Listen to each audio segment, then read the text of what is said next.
കൂട്ടുകാർക്ക് നല്ലൊരു ദിവസം ആശംസിച്ചുകൊണ്ട് മാമ്പഴത്തിന്റെ പുതിയ വീഡിയോയിലേക്ക് സ്വാഗതം. നമുക്ക് നേരെ കിരണിന്റെ കല്യാണിയുടെ ഇന്നത്തെ നല്ലൊരു വിശേഷം കണ്ടാലോ. അങ്ങനെ ഇന്നത്തെ വിശേഷത്തില് ക്രിസ്റ്റീന കിരണിന്റെ അടുത്ത് ഇന്റർവ്യൂവിന് ചെന്നിരിക്കുകയാണ്. അങ്ങനെ സർട്ടിഫിക്കറ്റ്സ് ഒക്കെ വാങ്ങി നോക്കി കിരണ്. പിന്നീട് പറഞ്ഞു, ഇത് ഞാൻ ഉദ്ദേശിച്ചേക്കാളും കൂടുതൽ ക്വാളിഫിക്കേഷൻ ഒക്കെ ഉണ്ടല്ലോ എന്ന് പറയാം. ഇത്തരത്തിന്റെ ഒന്നും ആവശ്യമില്ലായിരുന്നു പറയാ. ഇത് കേട്ടതും ക്രിസ്റ്റീന പറഞ്ഞു, അതെ, എനിക്ക് മുമ്പ് കുറെ കമ്പനികൾ ജോലി ചെയ്ത എക്സ്പീരിയൻസ് ഒക്കെ ഉണ്ടെന്ന് പറയണം. അത് കേട്ടൻ കിരൺ പറഞ്ഞു, അത് ഈ ബയോഡാറ്റ കണ്ടപ്പോൾ എനിക്ക് മനസ്സിലായെന്ന് പറയാം. അതെ, പിന്നെ കാര്യം, ഈ കമ്പനിയുടെ MD എൻ്റെ ഭാര്യ കല്യാണിയാണ്. ഇപ്പൊ കല്യാണി ഇവിടെ ഇല്ല, ഡൽഹിയിലാണ്. ഞാൻ അവരോടും കൂടെ ഒന്ന് വിളിച്ച് ഡിസ്കസ് ചെയ്യട്ടെ എന്ന് പറയണം. ഓക്കെ, ശരി, ഒരു കാര്യം ചെയ്യാം, കുറച്ച് സമയം ക്രിസ്റ്റീനെ വെളിയിലിരുന്നോ, ഞാൻ വിളിക്കാന്ന് പറയണം. അല്ല, ഇപ്പൊ തന്നെ റിസൾട്ട് അറിയാൻ പറ്റില്ല എന്ന് ചോദിക്കാം. ഉറപ്പായിട്ടും അറിയാൻ പറ്റുമെന്ന് പറയാം. പിന്നീട് കിരൺ കല്യാണിയെ വിളിക്കുവാണ്. കല്യാണിയെ വിളിച്ചിട്ട് കല്യാണിന്റെ കാര്യങ്ങളൊക്കെ പറയണേ, ഇന്റർവ്യൂ നടത്തിയ കാര്യങ്ങളൊക്കെ. ഈ കല്യാണി എങ്ങനെയുണ്ടാ പെൺകുട്ടി? കുഴപ്പമില്ല, തരക്കേടൊന്നുമില്ല, ചാളിച്ചിരി മോഡേണാന്ന് തോന്നേ. അല്ല, ബയോഡാറ്റയും കാര്യങ്ങളും സർട്ടിഫിക്കറ്റ്സ് ഒക്കെ ചെക്ക് ചെയ്തില്ലേന്ന് ചോദിക്കും. അതൊന്നും കുഴപ്പമില്ല, അതൊക്കെ ഓക്കെ ആന്ന് പറയണം. നമ്മൾ ഉദ്ദേശിച്ചേക്കാളും കൂടുതൽ ക്വാളിഫൈഡ് ആന്ന് മാത്രം. ഇത് കേട്ടപ്പോൾ കല്യാണി പറഞ്ഞു, എന്നാ പിന്നെ ഒന്നും നോക്കാനില്ല, കിരണേണ്ണ അപ്പോയിന്റ്മെന്റ് ലെറ്റർ കൊടുത്തോളാൻ പറയണം. അല്ല, നീയും കൂടെ വന്നിട്ട് പോരെ, അതിന്റെ ആവശ്യം എന്താ, ഞാൻ വരേണ്ട കാര്യമൊന്നുമില്ല, കിരണേട്ടനെ അപ്പോയിന്റ് ചെയ്തോ, കുഴപ്പമൊന്നുമില്ല എന്ന് പറയാം. ശരിയെന്ന് പറയാണ്. പിന്നീട് ക്രിസ്റ്റീനെ വിളിച്ച് ജോയിൻ ചെയ്തോളാനൊക്കെ പറയാണ്. അതിനുശേഷം കാണിക്കുന്ന രാഹുല് ക്രിസ്റ്റീനയ്ക്ക് വേണ്ടി വെയിറ്റ് ചെയ്തതിനെ ഇരിക്കുവാണ്. ഈ സമയത്താണ് ക്രിസ്റ്റീന അങ്ങോട്ട് വരുന്നത്. വന്നു കഴിഞ്ഞപ്പോൾ തന്നെ രാഹുൽ ചോദിച്ചു, എന്തായ കാര്യങ്ങളൊക്കെ? ഞാനൊരു കാര്യം ഏറ്റെടുത്തിട്ടുണ്ടെങ്കിൽ അതൊക്കെ ഓക്കെ സാർ. ഇനിയിപ്പം സാറ് പണത്തിന്റെ കാര്യം മാത്രം ഒന്ന് ചിന്തിച്ചാൽ മാത്രം മതി. ഞാൻ അവന്റെ കമ്പനി പോയി ജോയിൻ ചെയ്തിട്ടുണ്ട്. ഒരു കാലാവധി പറഞ്ഞിട്ടുണ്ട്, 3 മാസം. ആ 3 മാസത്തിനുള്ളിൽ ഞാൻ 2 വഴിക്കാക്കി ഞാൻ ആക്കിയിരിക്കും. ഈ ക്രിസ്റ്റീന പറയണേന്ന് പറയാം. അല്ല സാർ, ഞാൻ ഒരു കാര്യം ചോദിച്ചോട്ടെ, സാർ എന്തിനാ അവരെ തമ്മിൽ പിരിക്കണേന്ന് ചോദിക്കുക. ഇത് കേട്ടൻ രാഹുൽ പറഞ്ഞു, അതിലൊക്കെ ഒരു കാര്യമുണ്ട്. അല്ല സാർ, കാര്യം എന്താ? അതെ, അവരെ തമ്മിൽ പിരിച്ചിട്ട് വേണം എൻ്റെ മോളെ കൊണ്ട് അവരെ വിവാഹം കഴിപ്പിക്കാന്ന് പറയാം. അല്ല, ഇപ്പൊ സാറിന്റെ മോൾക്ക് ഇപ്പൊ ഒരു ഭർത്താവില്ലേ? അതിനെക്കുറിച്ച് കൂടുതലൊന്നും പറയാതിരിക്കുന്ന ഭേദം. അവനെക്കുറിച്ചുള്ള കഥകളൊക്കെ ഞാൻ പിന്നീട് പറയാം. അവനെപ്പോലെ ഒരു ലോക ഫ്രോഡിനെ ഞാൻ എൻ്റെ ജീവിതത്തിൽ കണ്ടിട്ടില്ലെന്ന് പറയാം. ഇത് കേട്ടൻ ക്രിസ്റ്റീന മനസ്സിൽ പറഞ്ഞു, ഓഹോ, അപ്പൊ അമ്മായിപ്പനെ കാര്യങ്ങളൊക്കെ അറിയാം. എന്നിട്ട് ഇതിനെക്കുറിച്ചൊന്നും 3-6 മുഴുവൻ തന്നോട് പറഞ്ഞില്ലല്ലോ. അവൻ പറയാത്തായിരിക്കും, ഒരു പക്ഷെ മനഃപൂർവ്വം ഒളിപ്പിച്ചു വെച്ചാണെന്ന് അറിയാൻ പറ്റില്ല. എന്താണെങ്കിലും തനിക്ക് കുഴപ്പമുള്ള കാര്യമല്ല, അതുകൊണ്ട് പിന്നെ തന്നെ അത് ബാധിക്കത്തില്ല, അതിന്റെ പ്രശ്നമില്ലോ. തന്നെ ഏൽപ്പിച്ചിരിക്കുന്ന ദൗത്യം മാത്രം താൻ ചെയ്തു കൊടുക്കുക. പിന്നീട് രാഹുലിനോട് പറഞ്ഞു, സാറ് ഈ കാര്യത്തെക്കുറിച്ചൊരു ടെൻഷൻ അടിക്കണ്ട, പറഞ്ഞു കേട്ടല്ലോ, എല്ലാം കൃത്യസമയത്ത് തന്നെ ഞാൻ ഓക്കെ ആക്കിയോളൂ എന്ന് പറയണം. പിന്നെ മറ്റൊരു കാര്യം, ഇവിടെ ആരും ഇതിനെക്കുറിച്ചൊന്നും അറിയില്ല കേട്ടോ എന്ന് പറയണം. ഇത് കേട്ടതും ക്രിസ്റ്റീന പറഞ്ഞു, ആ ഒരു പേടി സാറിന് വേണ്ട, എല്ലാ കാര്യങ്ങളും സീക്രട്ട് ആയിരിക്കും എന്ന് പറയാം. അതിനുശേഷം കാണിക്കുന്ന കാർത്തികയും പ്രകാശനും കൂടെ ടെക്സ്റ്റൈൽ ഷോപ്പിലേക്ക് വരുവാണ്. അപ്പോൾ ഓണത്തിനുള്ള ഡ്രസ്സൊക്കെ വാങ്ങിക്കാൻ വേണ്ടി വന്ന അങ്ങനെ സാരിയൊക്കെ നോക്കുവാണ്, സെലക്ട് ചെയ്തുകൊണ്ടിരിക്കുക. ഈ സമയം കാർത്തി പറഞ്ഞു, അല്ലച്ചാ, അത് ആർക്കാ സാരി സെലക്ട് ചെയ്യുന്നേ? അതെ, മോളുടെ അമ്മയ്ക്ക് വേണ്ടിയിട്ട്. ഓ, ഓണത്തിന് ഞാനിന്ന് വാങ്ങിച്ചു കൊടുത്തില്ലോ, അപ്പൊ മോളുടെ അമ്മയ്ക്ക് എന്തിനു വാങ്ങിച്ചു കൊടുക്കണ്ടെന്ന് ചോദിക്കുകയാണ്. ഈ സമയത്താണ് അങ്ങോട്ട് കിരണും ദീപയും കാദംബരിയും കൂടെ വരുന്നത്. അവര് ഓണ പർച്ചേസ് നടത്താൻ വേണ്ടി വന്നായിരുന്നു. അങ്ങനെ ഓരോ കാര്യങ്ങളൊക്കെ സെലക്ട് ചെയ്തും കൂടെ വരുന്ന സമയത്ത് പ്രകാശനും കാർത്തിയും അവിടെ നിൽക്കുന്ന കണ്ടു. പെട്ടെന്ന് കാർത്തിയോട് പ്രകാശം പറഞ്ഞു, എങ്ങ് നോക്കും മോളെ, ആരാ വരുന്നേന്ന് നോക്കാൻ പറയണം. അപ്പോഴാണ് അവരെ കാണുന്നത്. ആഹാ, കൊള്ളാലോ, എല്ലാരും ഉണ്ടല്ലോ എന്ന് പറയാം. പെട്ടെന്ന് പ്രകാശം കിരണിന്റെ അടുത്ത് എന്നിട്ട് പറഞ്ഞു, നിന്നെ ഞാനൊന്ന് കാണാൻ വേണ്ടി ഇരിക്കുവായിരുന്നടാ.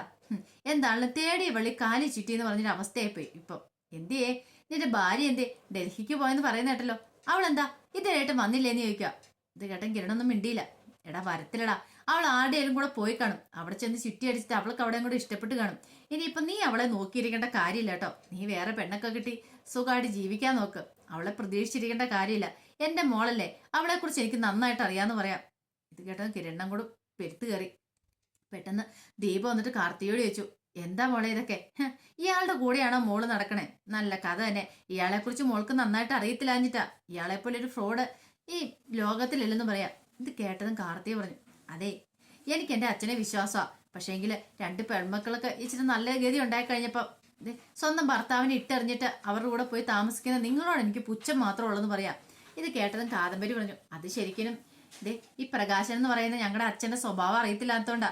സ്വഭാവം മനസ്സിലായി കഴിയുമ്പം കാർത്തിക ഇയാളെ ഇട്ടിട്ട് പോയിക്കോളൂന്ന് പറയാം. ഇത് കേട്ടാൻ കാർത്തിക പറഞ്ഞു, അങ്ങനെ ഇട്ടിട്ട് ഓടിപ്പോകുന്നവളല്ല കാർത്തിക. കാർത്തികയ്ക്ക് അറിയാം എന്ത് ചെയ്യണം, എപ്പോൾ ചെയ്യണം, എങ്ങനെ ചെയ്യണം എന്നൊക്കെയുള്ള എന്ന് പറയാ. ഇത് കേട്ടതും കിരൺ പറഞ്ഞു, അമ്മേ വെറുതെ എന്തിനാ ഇങ്ങനെ സംസാരിക്കാൻ പോടാ, ഇനിയിപ്പോ ഒന്നും സംസാരിക്കാൻ പോകണ്ട, ദേ അവരെന്താന്ന് ചെയ്യട്ടെ എന്ന് പറയാണ്. പ്രകാശം പറഞ്ഞു, അങ്ങനെ അങ്ങ് പോയാലോടാ മോനെ. എടാ ഞങ്ങൾക്കും എനിക്കും ഒരു നല്ല കാലം വന്നു. നീക്കൊക്കെ എന്താ അഹങ്കാരമായിരുന്നു, എന്തൊരു പത്രാസായിരുന്നു, ഇപ്പൊ കണ്ടില്ലേ. പിന്നീട് കാർത്തിയോട് പറഞ്ഞു, ബാ മോളെ നമുക്ക് സാരി സെലക്ട് ചെയ്യാം. അങ്ങനെ ഓരോ സാരി എടുത്തിട്ട് കൊടുക്കുവാണ്. ഇതിന് എത്ര രൂപ? 17,000. അതൊക്കെ എന്തൊരു കുറവ്, ഇച്ചിരി നല്ല വിലയുള്ളത് എടുക്കാൻ പറയണം. അങ്ങനെ 25,000 ആയി. പിന്നെ പുള്ളിക്കാരൻ പറഞ്ഞു, അതെ ഇതൊന്നും പോരാ, ഇച്ചിരി നല്ല റേറ്റ് ഉള്ള സാരി തന്നെ എടുത്തു, ഓണമൊക്കെ അല്ലേ വരുന്നതെന്ന് പറയാണ്.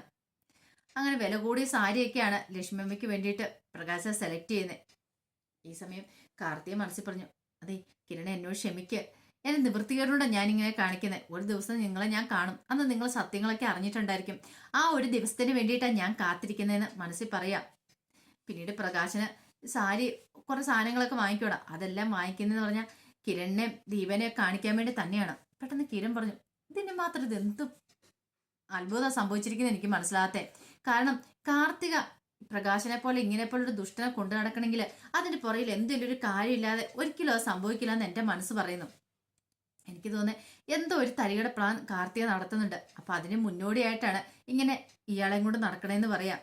ഇത് കേട്ട ദീപൻ പറഞ്ഞു, എനിക്കും അങ്ങനെ തോന്നുന്നുണ്ട്. അല്ലെങ്കിൽ ഒരു കാര്യമില്ലാതെ ഇയാൾക്ക് വേണ്ടി ഇത്ര പൈസയൊക്കെ മുടക്കുവോ. ഈ സമയം പ്രകാശൻ കൗണ്ടറിൽ ചെന്ന് ചോദിച്ചു, എത്ര രൂപയാന്ന് ചോദിക്കണം. 1,60,60,000 രൂപ. ഓ അത് ഇച്ചിരി കുറഞ്ഞു പോയല്ലോ. അതെ കാർഡ് കേട്ടോ എന്ന് പറയണം. അങ്ങനെ കാർഡ് കൊടുത്ത് സ്വൈപ്പ് ചെയ്ത് പൈസ കൊടുത്തിട്ടും കൂടെ ഇറങ്ങുവാണ്. അങ്ങനെ അവരങ്ങോട്ട് പോയി. പിന്നീട് ആവശ്യമുള്ള ഡ്രസ്സൊക്കെ സെലക്ട് ചെയ്ത് കിരണും കാദംബരിയൊക്കെ കൗണ്ടറിലേക്ക് ചെല്ലുവാണ്. എത്ര രൂപയാന്ന് ചോദിച്ചു കഴിഞ്ഞപ്പോൾ പെൺകുട്ടി പറഞ്ഞു, അതെ സാറ് പൈസ ഒന്നും തരണ്ടെന്ന് പറയണം. അതെന്താ? സാറിന്റെ പൈസയൊക്കെ നേരത്തെ പേ ചെയ്തേക്കുന്നാന്ന് പറയണം. പേ ചെയ്തോ? അതെങ്ങനെ? അതൊക്കെ ഇവിടെ തന്നിട്ടുണ്ട്, സാർ അതോടത്ത് വിഷമിക്കണ്ടെന്ന് പറയണം. വിഷമിക്കണ്ടെന്നോ? എനിക്കങ്ങനെ വിഷമമൊന്നുമില്ല. അല്ല ആരാ തന്നേന്നറിയാവോ? അത് പറയാൻ പറ്റില്ല എന്ന് പറയണം. ഇത് കേട്ടെന്ന് പറഞ്ഞു, അച്ഛനായിരിക്കും ഒരു പക്ഷെ, അച്ഛനായിരിക്കും പൈസ കൊടുത്ത്. താനും കൂടി വരുന്ന കാര്യം അച്ഛനോട് പറഞ്ഞിട്ടുണ്ടായിരുന്നു. അപ്പോൾ ഓണത്തിന് എല്ലാവർക്കും ഉള്ള ഡ്രസ്സ് അച്ഛനായിരിക്കും എടുത്തു തന്നിരിക്കുന്നത്. അങ്ങനെ കരുതിയിട്ട് കിരണും കാദംബരിക്ക് അങ്ങോട്ട് പോവാണ്. പിന്നീട് കാണിക്കുന്ന പ്രകാശ സെലക്ട് ചെയ്ത സാരിയൊക്കെ ആയിട്ട് കാർത്തിക ലക്ഷ്മിയമ്മയുടെ അരിയിലേക്ക് വരുവാണ്. അപ്പൊ ലക്ഷ്മിയമ്മ ഓർത്തു, ആദ്യം വിളിച്ചു കഴിഞ്ഞപ്പോ കോളിംബെൽ അടിച്ചു കഴിഞ്ഞപ്പോ മോളായിരിക്കും ഓർത്തേന്ന് കഥ തുറക്കുവാണ്. അപ്പൊ കാർത്തിക തന്നെയായിരുന്നു. ചെന്നിട്ട് ആഹാ മോള് കയറി വരാൻ പറയാണ്. കാർത്തിക പെട്ടെന്ന് എന്ത് ചെയ്യണം, കയ്യിലിരിക്കുന്ന കവറും കൂടെ കൊടുക്കുവാണ് ലക്ഷ്മിയമ്മയുടെയിലേക്ക്. ഇതെന്താ മോളെ? ഓഹോ മോളെ എനിക്കപ്പോ പർച്ചേസ് ഒക്കെ നടത്തിയാ വന്നിരിക്കുന്നല്ലേന്ന് ചോദിക്കാം. ഇതമ്മേ ഞാൻ മേടിച്ച നല്ലെന്ന് പറയണം. പിന്നെയോ ഇത് അയാള് ആ പ്രകാശം വാങ്ങിയതാന്ന് പറയാം. ഇത് കേട്ടതും ലക്ഷ്മമ്മ എന്ത് ചെയ്യണം, അത് ഒറ്റ ഏറെറിയണം. കൃത്യം അത് വേസ്റ്റ് ബിന്നേക്ക് എന്ന് വീണു. അവന്റെ ഒരു സാരി, എന്റെ അമ്മേ സാരി അയാൾ സെലക്ട് ചെയ്താലും പൈസ കൊടുത്ത ഞാനാന്ന് പറയാ. ഇത് കേട്ട ലക്ഷ്മിയമ്മ പറഞ്ഞു, അതെ പൈസ കൊടുത്ത മോളായിരിക്കും, പക്ഷെ സെലക്ട് ചെയ്ത അയാളല്ലേ, അയാൾ സെലക്ട് ചെയ്ത ഒരു സാധനം എനിക്ക് വേണ്ടെന്ന് പറയണം. അമ്മ എന്തിനത് എറിഞ്ഞു കളഞ്ഞ്? ഏതിനും പാവങ്ങൾക്ക് കൊടുത്താൽ പോരാരും ചോദിക്കും. പാവങ്ങൾക്ക് കൊടുക്കാൻ അവന്റെ കൈ കൊണ്ട് തൊട്ട് അശുദ്ധമാക്കിയ സാധനങ്ങളൊന്നും പാവങ്ങൾക്ക് കൊടുക്കേണ്ട ഒരു കാര്യമില്ല. അത്രയ്ക്ക് ദുഷ്ടൻ അവനെന്ന് പറയണം. അതെ അമ്മേ, അമ്മ എന്തിനാ വെറുതെ ആ സാരിയോടൊക്കെ കാണിക്കേണ്ട കാര്യമില്ലായിരുന്നു. അതെ അമ്മേ, അമ്മ ഒരു കാര്യം ചെയ്യണമെന്ന് പറയാം. എന്താ? അതെ അമ്മ ഒരു ഷർട്ട് സെലക്ട് ചെയ്ത് തന്നാന്ന് പറയണം. ഒരു ഷർട്ട് എടുത്ത് തരണം. പിന്നീട് ഞാനത് അയാൾക്ക് കൊണ്ടു കൊടുക്കും, അമ്മ തന്നാന്നും പറഞ്ഞിട്ട്. എങ്ങനെയുണ്ട് എൻ്റെ ഐഡിയ? അയാൾ മിക്കവാറും അതൊക്കെ ഇട്ട് ഒരു ഫോട്ടോ ഒക്കെ ഇട്ട് തരും. അതൊക്കെ അമ്മ കണ്ടിട്ട് ഒരു നല്ല റിപ്ലൈ ഒക്കെ കൂടെ അയച്ചേക്കണം എന്ന് പറയാം. ഇത് കേട്ട ലക്ഷ്മിയമ്മ പറഞ്ഞു, മോൾ ധൈര്യമായിട്ടിരിക്കുക, എന്ത് ചെയ്യണമെന്ന് എനിക്കറിയാം, അതൊക്കെ ഞാൻ ചെയ്തോളാന്ന് പറയാം. പിന്നീട് കാർത്തി അവിടുന്ന് പോരുവാണ്. അങ്ങനെ നേരെ കമ്പനി വന്നിരുന്ന് കുറെ സമയം കഴിഞ്ഞപ്പോൾ പ്രകാശൻ അങ്ങോട്ട് വരുവാണ്. പ്രകാശനെ കണ്ടതും കാർത്തി പറഞ്ഞു, അതെ സാരിയൊക്കെ ഞാൻ കൊറിയർ ചെയ്തിട്ടുണ്ട് അമ്മയ്ക്കെന്ന് പറയണം. ആണോ? അടുത്ത ദിവസം തന്നെ കിട്ടും. അമ്മയ്ക്ക് എന്താണ് സന്തോഷം. അമ്മയ്ക്ക് ഇഷ്ടപ്പെട്ട കളറൊക്കെ അച്ഛൻ സെലക്ട് ചെയ്തിരിക്കുന്നു പറയണം. അത് മാത്രമല്ല ദേ അച്ഛനുള്ള ഷർട്ടും അമ്മ തന്നു വിട്ടുണ്ടെന്ന് പറയണം. എനിക്കുള്ള ഷർട്ടോ? അതെ ഓണമൊക്കെ അല്ലേ വരുന്നത്. അത് മോളെ എനിക്ക് വേണ്ടായിരുന്നു. അതെങ്ങനെ ശരിയാവുന്നേ? ദേ അച്ഛനത് സ്വീകരിച്ചാൽ മതിയാവുള്ളൂ. അമ്മയുടെ ഇഷ്ടമല്ലേ. ഒന്നും അല്ലേലും എൻ്റെ അച്ഛനല്ലേ. എൻ്റെ അച്ഛൻ എന്ന് പറയുമ്പോൾ ആരാ? എൻ്റെ അമ്മയുടെ ഭർത്താവാൻ പോകുന്ന ആളല്ലേ. അപ്പൊ അച്ഛന് വേണ്ടിയിട്ട് ഭാവി വരന് വേണ്ടിയിട്ട് അമ്മ തന്നു വിട്ടാന്ന് പറയാണ്. അങ്ങനെ ഷർട്ട് തുറന്നു നോക്കിയപ്പോൾ പ്രകാശം പറഞ്ഞു, കൊള്ളാം, സൂപ്പർ ആയിട്ടുണ്ട്, എനിക്ക് ഇഷ്ടപ്പെട്ട കളറാന്ന് പറയാം. അതാ പറഞ്ഞേ അമ്മയ്ക്ക് ഇങ്ങനെയുള്ള കാര്യങ്ങളൊക്കെ നന്നായിട്ട് അറിയാം. അല്ല മോളുടെ അമ്മ വെളുത്താണോ ഇനി നിറമാണോന്ന് ചോദിക്കും. എൻ്റെ അമ്മ വെളുത്താ. അപ്പൊ ഞാനെടുത്ത് കൊടുത്ത സാരി ഭയങ്കരമായിട്ട് മോളുടെ അമ്മയ്ക്ക് എന്തായാലും ചേരും, അത് ഉറപ്പായിട്ടുള്ള കാര്യമാണെന്ന് പറയാം. ഈ സമയം കാർത്തി പറഞ്ഞു, ശരി ഒരു കാര്യം ചെയ്യാം, അച്ഛൻ ഈ ഷർട്ടൊക്കെ ഇട്ടുകൊണ്ട് ഒരു ഫോട്ടോ ഒക്കെ എടുത്തോണ്ട് നിന്ന് കാണട്ടെ, അമ്മയ്ക്ക് ആ ഫോട്ടോസൊക്കെ അയച്ചു കൊടുക്കണമെന്ന് പറയാം. ഇത് കേട്ടത് പ്രകാശം പറഞ്ഞു, ശരി ശരി ഞാൻ പോയി ഇട്ടുകൊണ്ടിരാം. ഭയങ്കര സന്തോഷത്തിലായിരുന്നു. അങ്ങോട്ട് പോവാണ്. ഈ സമയം കാർത്തിയെ മനസ്സിൽ പറഞ്ഞു, നീ സന്തോഷിക്കടാ, സന്തോഷിക്കുക. അതേ കാലമൊന്നും എനിക്ക് ഈ സന്തോഷം ഉണ്ടാവില്ല. നീ ആരോടാ കളിച്ചിരിക്കുന്നറിയാവോ? ഈ കാർത്തികയോടോ ലക്ഷ്മിയോടോ കളിച്ചിരിക്കുന്നത്. നിന്നെ കടി പഠിപ്പിച്ചു തരാം എന്ന് കാർത്തിക മനസ്സിൽ പറയണം. അപ്പൊ അതിന്റെ വിശേഷങ്ങളൊക്കെ എന്ന് കണ്ടത്. ഇതിന്റെ ബാക്കി വിശേഷങ്ങളുമായിട്ട് വൈകുന്നേരത്തെ പ്രമോയി വരാട്ടോ. ഒരിക്കൽ കൂടി എല്ലാവർക്കും നല്ലൊരു ദിവസം ആശംസിച്ചു നിർത്തുന്നു. നന്ദി.